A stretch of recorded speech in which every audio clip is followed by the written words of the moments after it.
Muito bem, então vamos dar início aqui ao nosso quarto e último capítulo aqui de conteúdo da aula de hoje. E nesse quarto e último capítulo aqui a gente vai ver um peraí. Ou seja, até o capítulo 3 aqui estávamos vendo que essas conotações que as cores sugerem, muitas vezes elas estavam colocadas ali de uma forma bem direta, bem clara.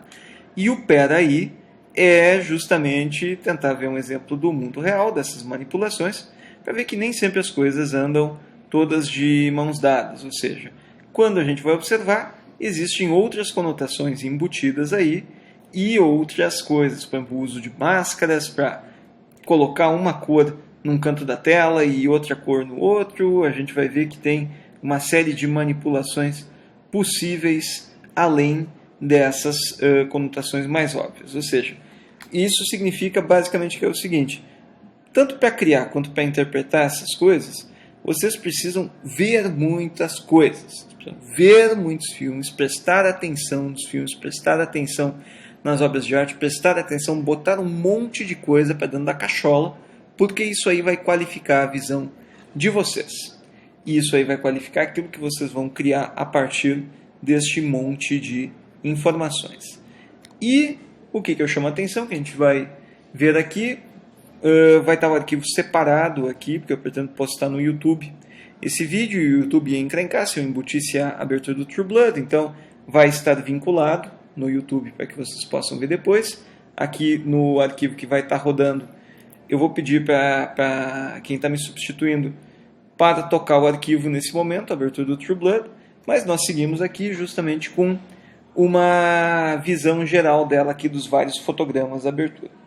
E essa abertura desse seriado ela é muito legal, né? Porque ela tem um monte de tratamento de cor. Ele consegue situar você no contexto da história, onde se passa, o passado, o presente, os vários grupos que estão ali já quando chegam os vampiros, a promessa da sexualidade nos vampiros, ao mesmo tempo uma sugestão de violência imanente, a ideia de fé e assim por diante. Então você tem um monte de elementos todos colocados aqui dentro dessa abertura. Ela é uma bela síntese dos temas principais do seriado.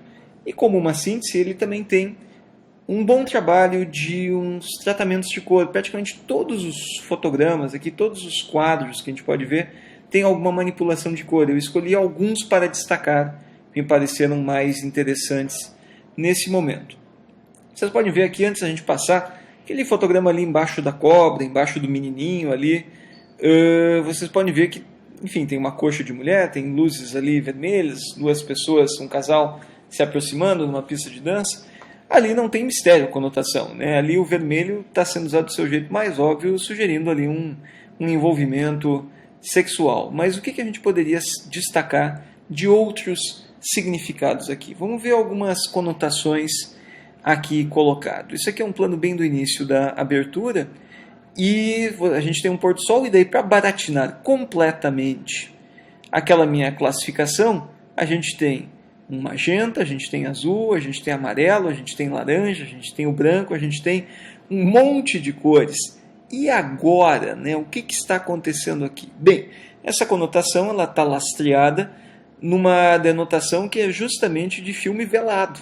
Esse é um recurso de edição que não é tão raro da gente ver no contemporâneo. Está sendo um pouco de moda, né? Mas ele está no filme velado, ele está por dentro dessa ideia da lomografia, de você ter uma distorção, você ter uma entrada de luz meio bizarra, para além do que a lente perfeita permitiria.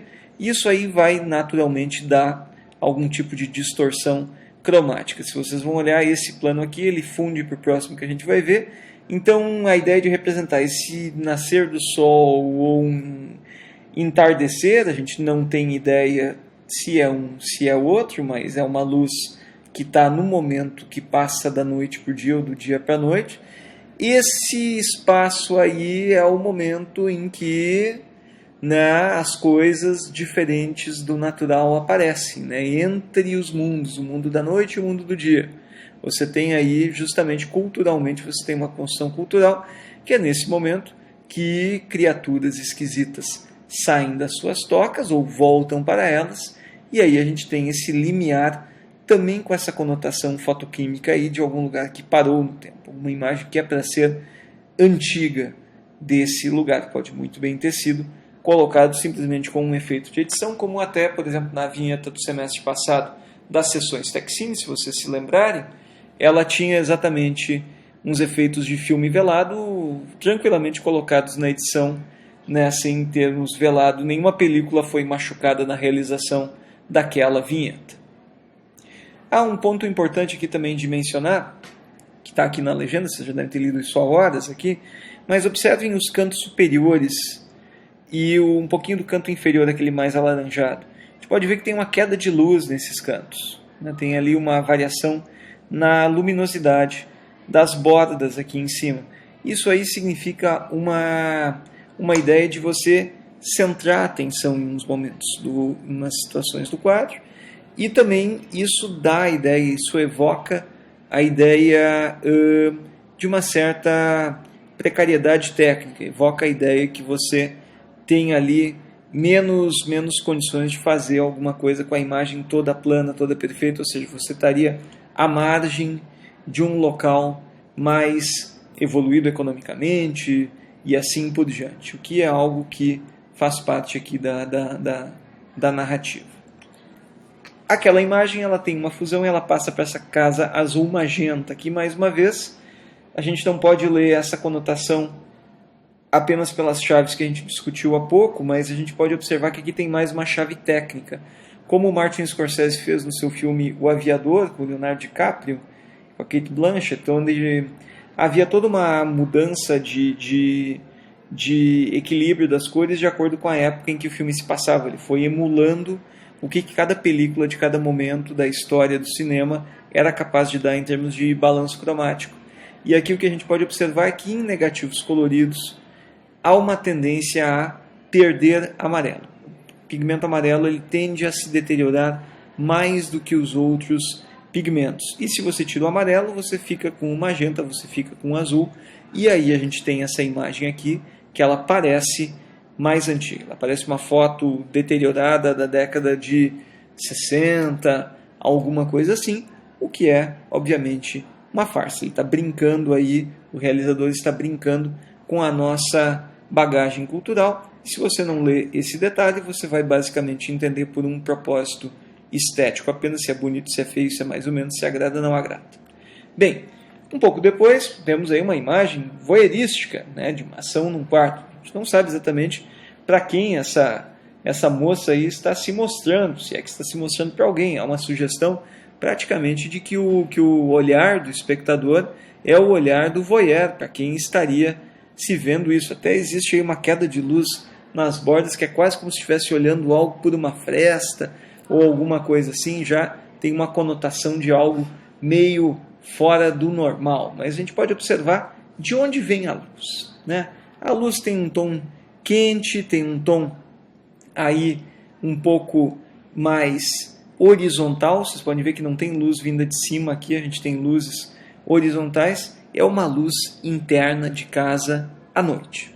É uma luz que você tem as fontes vindas de abajures, de lâmpadas de cabeceira e assim por diante. Então você tem aí um toque de vermelho. Normalmente todas as representações de sexualidade e de violência, sugestão de violência dentro dessa abertura vão estar ou na direção de arte ou na fotografia com algum elemento vermelho.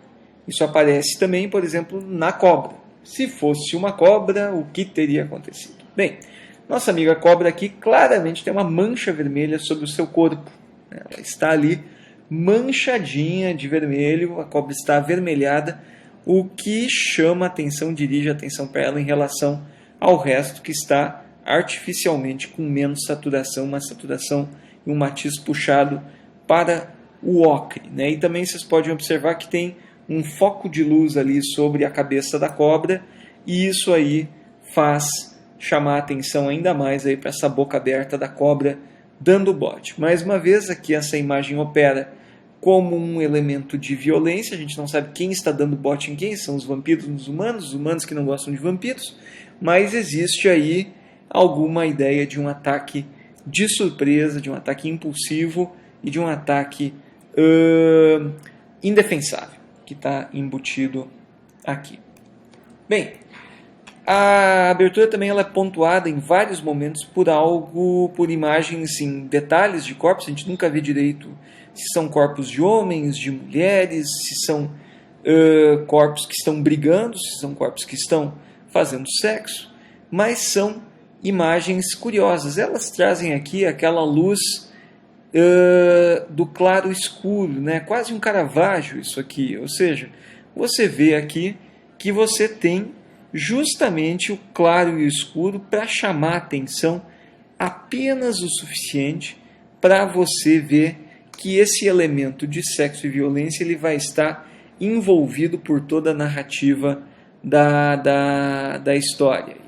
Ele vai estar, por exemplo, ele vai estar sendo apresentado na abertura em pequenas fatias, em pequenos planos muito rápidos, muito difíceis de ver. Aqui vocês podem ver até aparece ali uma gota de sangue voando, está sobreposta à imagem, e naquelas pequenas, quando você vai passando da alta luz do peito aí para luzes, né, na sombra, você vai ver que tem a tintura vermelha aí, e isso aí vai mais uma vez repetindo o significado dessa conotação de sexo ou violência.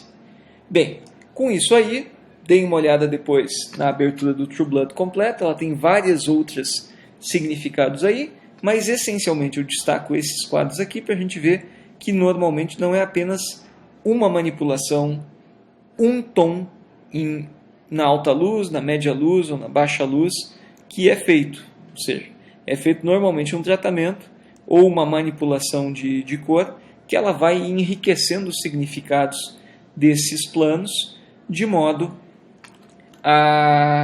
a deixá-los mais intensos. E isso aí fala sempre num nível subconsciente. São coisas que você precisa congelar o quadro, pensar ou estar com o olho muito atento para simplesmente não ser levado junto na narrativa e embarcar nessa sugestão. Como fazer isso, tecnicamente, veremos na próxima semana, quando estarei com vocês em tempo integral. Até a próxima semana.